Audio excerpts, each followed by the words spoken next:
তো হাই বন্ধুরা, কেমন আছো তোমরা সবাই? আশা করি ভালো আছো। আর আমি আজ দুদিন শরীরটা ভালো ছিল না, আজ অনেকটাই ভালো আছি।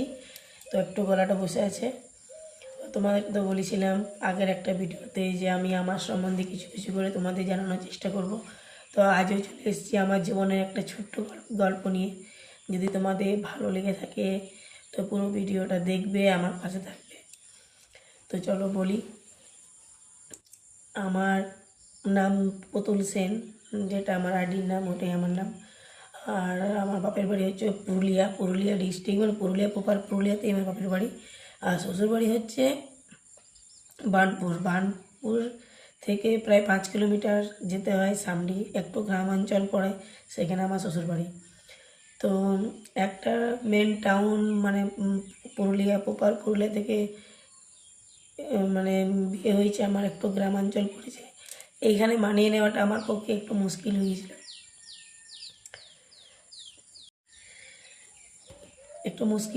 মানিয়ে নেওয়াটা। তো তোমার যখন আমি বিয়ে হয়ে আসি, আমার যে শ্বশুর বাড়ি, যে আমাদের বাড়িটা একটু ভেতর দিকে ছিল, মানে একদম গ্রামটা পের করে একদম শেষের দিকে।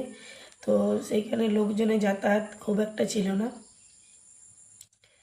তো মানে নানা রকমের গাছ দেখতে পাবে তুমি, রাত মানে বেশি রাত হয়ে গেলে শিয়ালের আওয়াজ এইসব শুনতে পাবে। তো ওইসব শুনে দেখে আমি অভ্যস্ত নই, ওই জন্য এত আমার অসুবিধা হয়ে মানে অস্বস্তি বোধ হতো, থাকতে ইচ্ছে করতো না, মনে হচ্ছিল যে দুদিন ছাড়া আমি বাপের বাড়ি চলে যেতাম, থাকতে পারবো না, এরকম মনে হয়ে গেছিলো। তো বিয়ে যখন হয়ে গেছে, করার তো কিছু নেই, আস্তে আস্তে মানিয়ে নিতে হয়েছে, মেনে নিয়েছি। তারপর মেয়ে হলো, আমার বিয়ের প্রায় 2.5 বছর পর হয়েছে আমার মেয়ে। তো তারপর থেকে একটু একটু থাকতে থাকতে নিজেকে মানিয়ে নিয়েছি। এখন তো একদমই এই জায়গার সাথে অভ্যস্ত হয়ে গেছি। কারণ ওইখানে বাপের বাড়ি গেলে বরং এখন গাড়ি ঘোড়ার আওয়াজ, অনেক রাত পর্যন্ত লোকজনের আওয়াজ, চেঁচামেচি, এখন আমি মানে ওইটা নিতে পারি না। এইখানে আমার মানে অভ্যাস হয়ে গেছে, নিজেকে মানিয়ে নিয়েছি। ওইখানটা এখন আমার গেলে থাকলে অস্বস্তি লাগে। আজ প্রায় 15 বছর ধরে এখানে থেকে এই পরিবেশটার সাথে মানিয়ে নিয়েছি নিজেকে।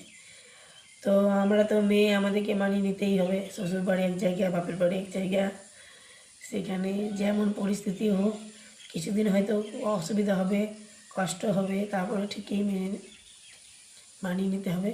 আমিও মানিয়ে নিয়েছি। তো আমার মতো আমার বন্ধুরা, তোমরা যারা দেখছো, আমার ফ্রেন্ডসদের মধ্যে যারা আছো, তারা আমার মতো সিচুয়েশন কার কার হয়েছে অবশ্যই আমাকে কমেন্ট করে জানাবে। তাহলে আমিও জানবো যে আমার মতো পরিস্থিতি আরও আমার বন্ধুদেরও হয়েছে। তো এরা সেইটুকুই আমার জানানোর ছিল। আরও কিছু কিছু আমার সম্বন্ধে কথা তোমাদেরকে এই ভিডিওর মাধ্যমে বলার চেষ্টা করব।